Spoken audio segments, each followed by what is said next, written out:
Eu fiquei pensando bastante se eu faria esse vídeo aqui ou não, mas eu pensei no quanto também pode ajudar a outras pessoas a falarem dos seus lutos e das experiências que foram vividas. Então no vídeo de hoje eu vou trazer uma experiência minha, um relato meu no luto da minha avó. A minha avó faleceu em casa há 5 anos atrás.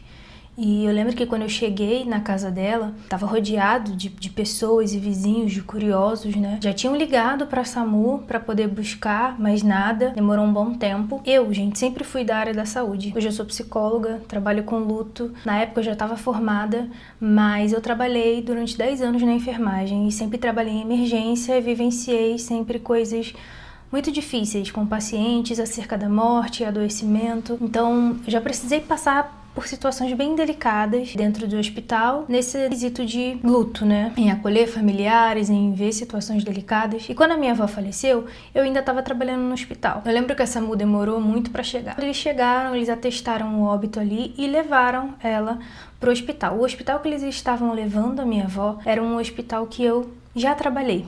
Eu tinha saído daquele lugar, mas tenho muitos amigos lá e é o hospital mais próximo da casa dela. Eu peguei e liguei para um amigo meu que ainda trabalhava lá. Falei, olha, minha avó faleceu, eu tô indo para ir com ela.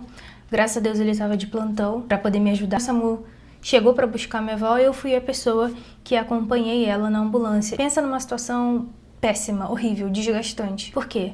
Eu fui na parte de trás com a minha avó morta já.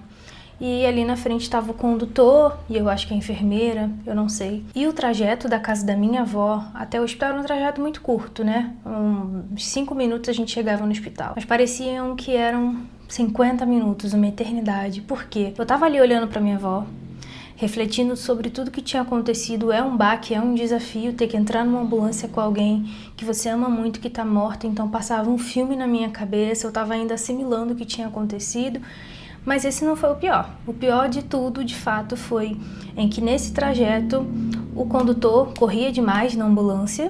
Eles estavam ouvindo pagode, conversando, rindo, e eu me senti completamente desrespeitada, eu me senti completamente invadida naquele momento, sabe? Como se eu não tivesse um espaço para poder assimilar o meu luto. Eu tava com a minha avó ali atrás. E embora ela já estivesse morta, eu achei uma tremenda falta de respeito. Eu fiquei calada, e eles ouvindo o pagode alto, rindo, brincando, e eu ali atrás, com um silêncio, com uma dor, com um buraco dentro de mim, uma vontade de gritar de tanta dor do luto, e eu permaneci calada e vim pensando nesse trajeto curto, mas que parecia muito longo. Quantas pessoas já não passaram por isso? Por essa falta de respeito, que na minha opinião foi falta de respeito, falta de empatia. Embora a pessoa já esteja morta, existe um familiar aqui com você que está vivendo a dor do luto. Então, para mim, foi muito difícil. Foi uma das experiências mais difíceis dentro desse luto da minha avó. Algo que me assombrou por muito tempo, foi muito desafiador para mim. Em nenhum momento, quando eles chegaram lá para examinar minha avó e eu me identifiquei como neta para poder levar, né, acompanhar na ambulância, em nenhum momento eu disse que eu era da saúde, em nenhum momento eu disse que eu era técnica de enfermagem também, porque eu não via necessidade disso, não preciso disso. Fiquei pensando, talvez eles agiram dessa forma por não saber que eu era da saúde. E aí, quantas pessoas que passam por isso? Quantas famílias que devem passar por essa falta de respeito? Inúmeras. Mas seguimos até o hospital. Quando chegamos na porta do hospital, meu amigo já estava me esperando. Então a ambulância já para ali na porta de entrada. Quando eles tiraram minha avó de dentro da ambulância, eu estava entrando, ele falou assim, olha, aqui você não pode entrar, né, na sala vermelha. Eu falei, não, eu vou entrar sim, eu trabalho nesse hospital. Fizeram uma cara, quando eu disse que trabalhava ali, e entenderam que eu era da área da saúde, eles ficaram completamente desconcertados. Eu lembro do rosto deles como se fosse ontem, uma cara assim, meu Deus, o que a gente fez? Porque eles sabiam que eles estavam errados. Andando numa velocidade alta, ouvindo música, rindo, brincando, enquanto tem alguém com seu familiar morto na parte de trás da ambulância. E eu entrei na sala vermelha, conheci a equipe médica e o diretor do hospital. Eu tinha pedido para que ele deixasse com que eu preparasse o corpo da minha avó. Era uma maneira de honrar a memória dela. Eu sentia que eu precisava fazer isso porque eu fiz de tantas pessoas. Eu trabalhei na área da saúde aqui, como eu disse, por muitos e muitos anos. Eu preparei muitos corpos, né? Porque é uma das funções do técnico de enfermagem. E eu me senti na obrigação e numa maneira de honrar minha avó, de eu preparar o corpo dela naquele momento. E como eu tava com esse meu amigo que tava nessa sala, ele iria me ajudar com tudo isso. O pessoal da SAMU depois foi dispensado, ficaram com uma cara assim Sabe, acho que eles ficaram pensando, será que ela vai denunciar a gente? Será que ela vai falar alguma coisa? Mas eu não decidi falar nada, porque eu não acho que isso resolveria. Eles irem embora, serem mandados embora ou receber uma advertência, sei lá, não resolve o problema. Eu acho que o meu comportamento, né, de ficar em silêncio, deles entenderem que eles erraram, acho que já ficou uma lição para eles do que não fazer, de como ser humano, de como ser ético no seu trabalho.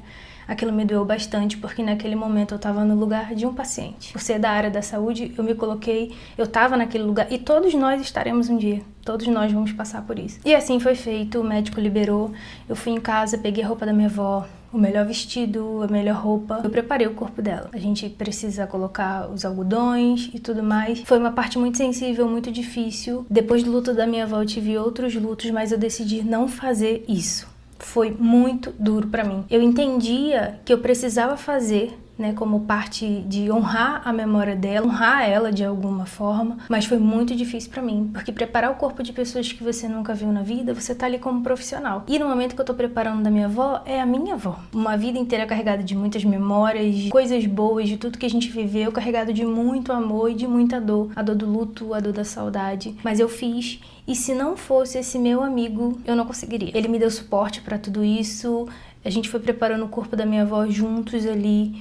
E uma coisa que me chama atenção no luto e que eu sempre bato na mesma tecla de que a gente precisa muito é de rede de apoio. A gente precisa de gente no luto. Se não fosse esse meu amigo, sinceramente, eu não conseguiria continuar. Eu não conseguiria preparar o corpo da minha avó e talvez me faltasse isso. Isso fosse me fazer mal por não conseguir. Então, de fato, sem ele, eu não conseguiria. Eu tenho certeza que não conseguiria. Em muitos momentos eu parava, chorava, ia lá, fazia uma parte, eu me acalmava, respirava e ia de novo. Eu senti como um dever cumprido, mas se não fosse ele, eu não conseguiria. Eu sempre falo muito sobre a gente precisar de gente. A gente precisa de pessoas. E eu sei que no luto muitas pessoas se afastam, outras se aproximam, mas sempre tem alguém que fica, sempre tem alguém para te dar suporte. Não necessariamente aquela pessoa que tá na tua vida 24 horas ou fala com você o tempo inteiro, mas é a pessoa certa, no momento certo, para fazer o que precisa ser feito. E sem a ajuda dele, eu não conseguiria. E a gente precisa estar perto dessas pessoas, a gente precisa aceitar essa rede de apoio nesse momento tão vulnerável. Esse meu amigo me ajudou demais. Como eu disse, foi um momento delicado, eu não faria de novo e não fiz de novo. Depois eu perdi minha sogra, eu perdi o meu padrasto, perdi meu tio e em nenhum desses eu fui preparar o corpo. Eu entendi que ali era o meu limite. E eu acho que no luto a gente aprende muita coisa. Cada perda que a gente tem, a gente aprende uma coisa e eu aprendi que no luto a gente precisa de limites. Eu percebi que esse foi o meu limite. Eu fiz o que precisava fazendo da minha avó, mas nos outros lutos eu entendi que não dava pra mim, que ia me custar muito no luto, porque por muito tempo eu fiquei com aquela imagem da minha avó na cabeça, aquilo ficou muito forte em mim e dali pra frente eu decidi um limite no luto. A minha família esperava muito isso de mim, por ser da área da saúde, por ser técnica de enfermagem, por ser psicóloga.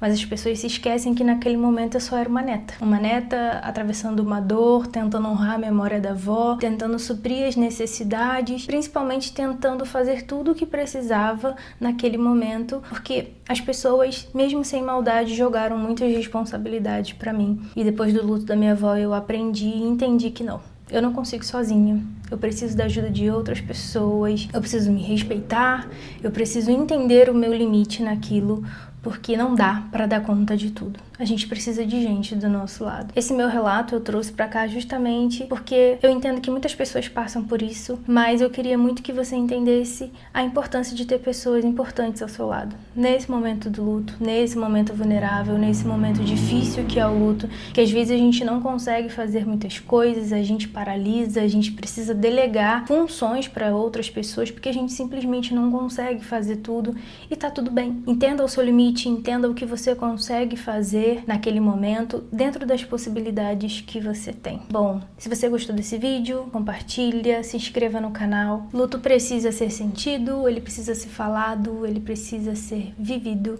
e viver literalmente um dia de cada vez, respeitando o seu tempo, respeitando o seu limite. Um beijo grande e até o próximo vídeo.